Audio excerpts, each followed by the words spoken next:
Free audio post-production by alphonic.com.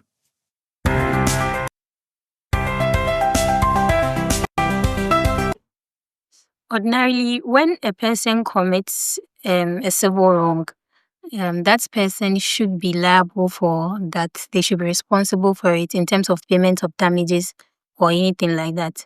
However, there are some instances where a person may have committed a tort or may have committed a civil wrong, but another person is going to be liable for it. In that case, we say that that other person has become vicariously liable for the other person's tort.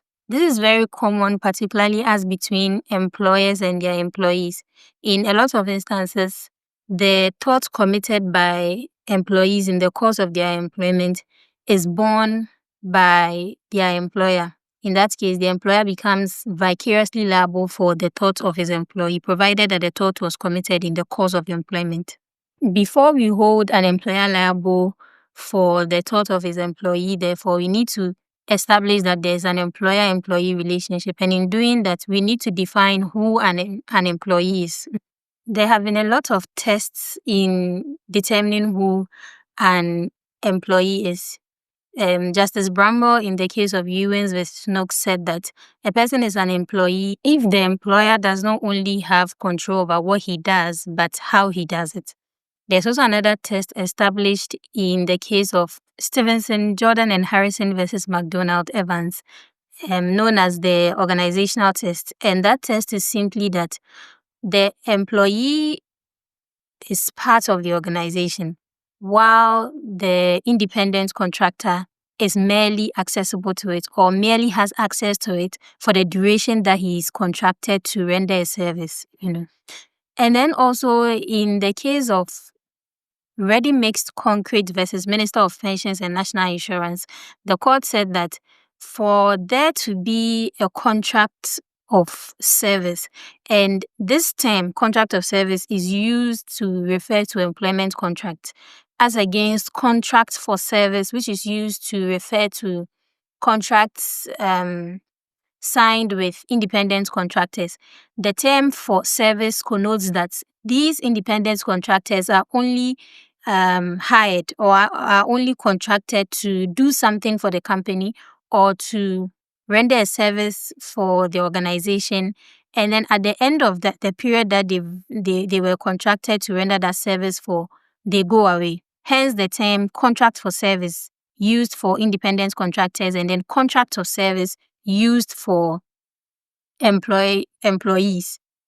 So in the Ready Mixed Concrete case, the court said that for there to be a contract of service, which would then mean that there is an employment contract or there is an employment relationship or there is an employer-employee relationship, there has to be three things. One, there has to be an agreement by a person to render a service in exchange for remuneration or in exchange for payment. Then that person must have agreed to subject himself to the control of this organization that he has agreed to work for or has agreed to render a service for. And then the general terms of that agreement must be consistent with the terms of an employment contract or the terms of a contract of service. And off the top of my head, you can talk of remuneration, you can talk of the presence of other things that show that there is some degree of control. For example, what time you report to work, what time you leave, and all that. So having been satisfied that there is that employer-employee relationship, the next question is, at what point does the employer become vicariously liable for the tortious actions of their employee? The rule is that there are two general instances under which the employer will become liable for his employee's torts. The first one is when the employer authorized the doing of a wrongful act by the employee.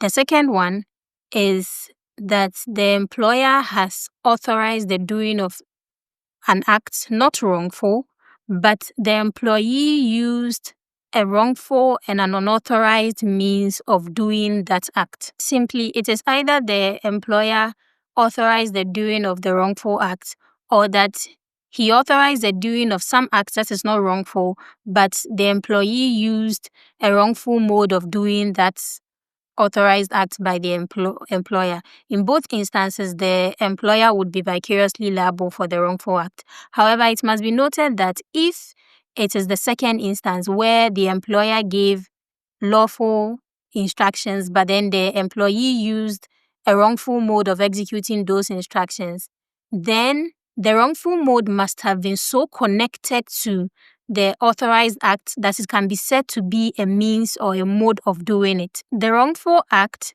should not necessarily have been something done to further the employer's interest or something done in the employer's interest. The employer could have gained nothing from the wrongful act by his employee and he will still be vicariously liable. And a case in point is Century Insurance versus Northern Ireland Road Transport, in which case the wrongful act of the employee resulted in a fire incident that caused a lot of damages and which the employer had to pay for. In this case, the wrongful act of the employee, which is lighting a cigarette, had no benefit to the employer. However, the employer was still held vicariously liable for the damages resulting in that wrongful act. Whether it is any of the two modes I've talked about, whether it is a wrongful act authorized by the employer or a wrongful mode of doing something authorized by the employer, the requirement, or another very important requirement, is that it must have been done in the course of employment. It must have been done in the course of employment. In Joel versus Morrison, it was held that if a driver, while on his master's task, goes out of his way, then the master is liable. But if the driver was on a frolic of his own, doing his own thing, then the master cannot be liable when any wrongful act has been done as a result of which someone has suffered damages.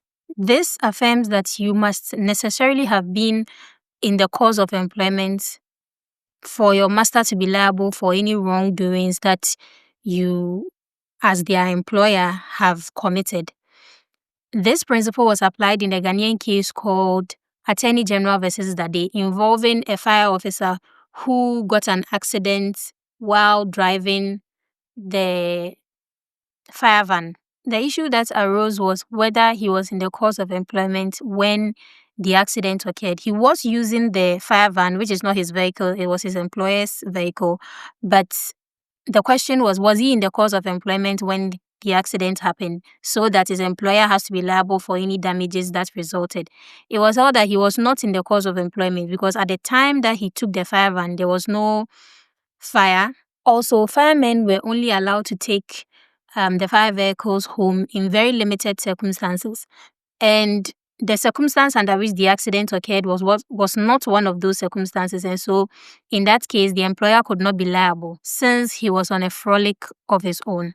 In the Ghanaian case of Guardian versus Royal Exchange Assurance, the employee was asked to take the company car, take it to the washing bay to have it washed, and then take it to the airport to get one of the company's managers from the airport.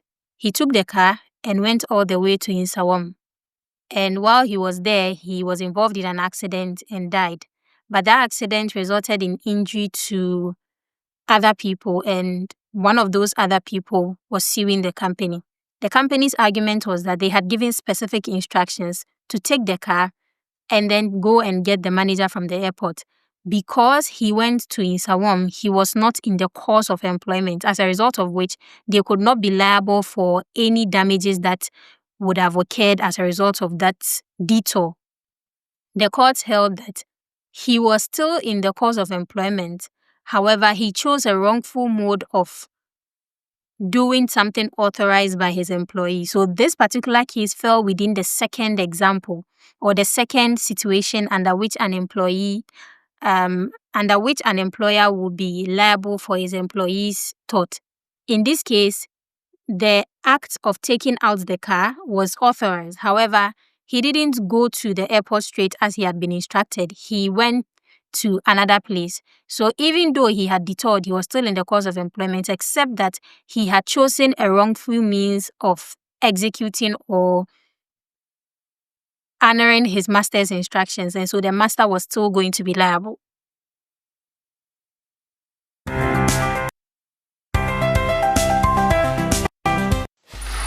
Free audio post-production by alphonic.com.